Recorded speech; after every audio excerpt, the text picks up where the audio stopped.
Tired of your iPhone constantly telling you that you're out of storage? Let's obliterate those photos and reclaim your digital life. First, locate the Photos app on your iPhone's home screen.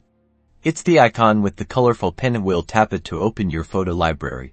Now, make sure you're in the Library tab, usually found at the bottom of the screen. This is where all your photos and videos live. Next, tap on the Albums tab, also at the bottom. Scroll down, and find the All Photos album. Tap on All Photos. Okay, now for the magic. In the top right corner, you will see the Select button. Tap it. Now, instead of selecting photos one by one, put your finger on the screen and drag it to select all the photos you wish to delete. A check mark will appear on all the photos that you select. You can also drag your finger to quickly select large blocks of photos. Once you've selected all the photos you want to delete, look for the trash can icon at the bottom right corner of the screen and tap on it.